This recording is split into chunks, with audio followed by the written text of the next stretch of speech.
All I managed to do was lie there and stare at Dax as he slept. I rarely ever slept completely through the night, and would lie awake for hours waiting for the sun to rise. That or I would begin my day extremely early. Hyde made it hard to sleep a lot between the nightmares and trying to hold her off. I knew and never knew when she would show up, but a warmth spreading through me followed by a chill was the only signal I usually had. Then the change in eye colour and the state of mind would take place. Sometimes the change was so natural I hardly noticed it, and it was like not Hyde, was the one inflicting the horror on these men that were unfortunate enough to end up in my room or in my bed. There was a hope in me that because I had satiated Hyde with not only a kill the night before, but a hearty meal, that she would leave us alone tonight. Dax wasn't a man I wanted to dismember and bleed on my table. His eyelids fluttered just barely in his sleep, and his mouth was slightly parted. He didn't snore. That was something I was thankful for. There were so many that did that. You got tired of hearing the noise and wanted nothing more than to make it stop. Not with him, and it was a relief. He lied on his stomach, arms above his head, cradling with him. It was a relief. He lay on his stomach, arms above his head, cradling the pillow.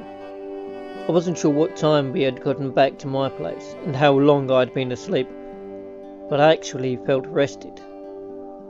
Normally, I wanted nothing to do with a man once we were done, and he needed to stay on his side of the bed, but with this one, something was different. There was contentment there in those moments after that I just couldn't explain. And I didn't even know the guy, but I did hope that Hyde would give me the chance to get to.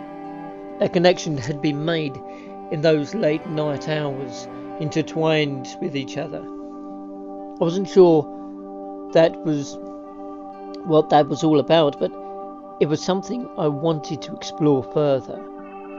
After the death of my parents, I usually didn't want those connections because I felt that those around me would always leave in one way or another. Maybe I was changing. A feeling began to move over me. The warmth in my gut began to spread outward.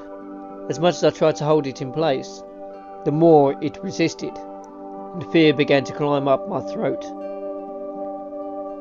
I knew exactly what this meant. No, I whimpered quietly, moving from the bed as quietly as I could. If anything, I would not be in the same room as him when she took over. But I would rather her not take over at all. I liked Dax, and didn't want him to be just another victim of that crazed half of myself. I hadn't even realised it was still in my heels until my feet hit the floor and I heard their telltale clicking on the marble. I nearly fell to the floor as I made my way to the bathroom, huddling against the wall with my arms around my midsection, like I was trying to hold Hyde in place.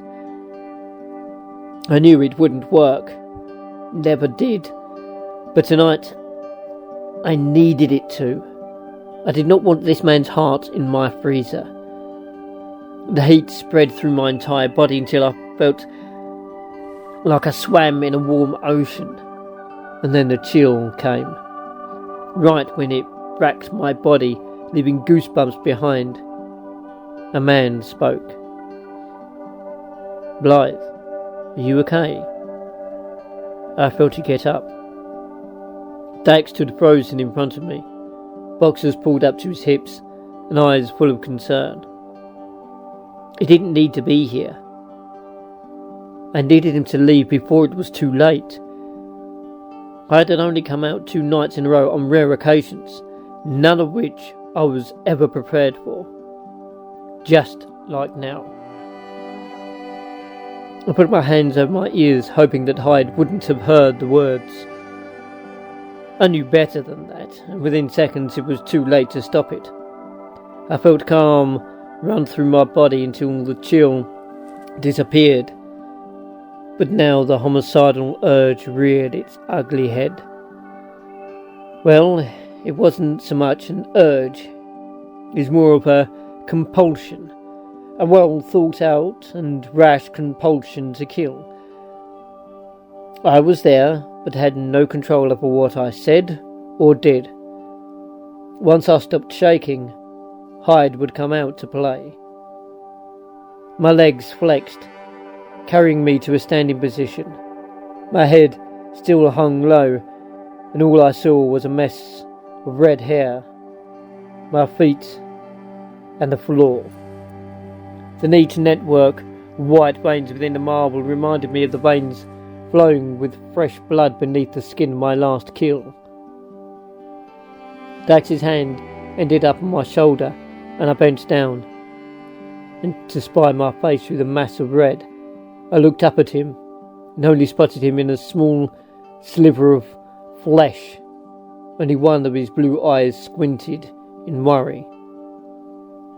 Blythe? I barely saw his lips move, and the mood struck me to lash out and to tear apart that gorgeous face of his.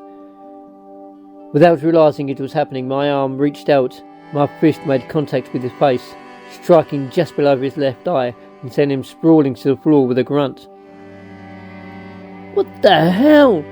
he asked while cradling his swelling face, propped up on one elbow. Placing my feet to either side of his torso, I straddled him as he struggled beneath me, but not even a man was a match for the strength that Hyde offered. Then something slammed against my own face, but I felt no pain. Another one of the perks from Miss Hyde that I couldn't deny I enjoyed. Some men had a tendency to hit back, or scratch, or bite, or anything if they could get their hands free. Dax was no exception to this rule, and it didn't seem to matter that I was a woman. Hell, we fought for equal rights, we might as well reap what we had sown. It took me a moment to realise what had just happened, but once the realisation hit, Hyde became completely enraged. My heart began to pound, my blood began to boil, my hands clenching into fists, and a savage scream began to build at the base of my throat.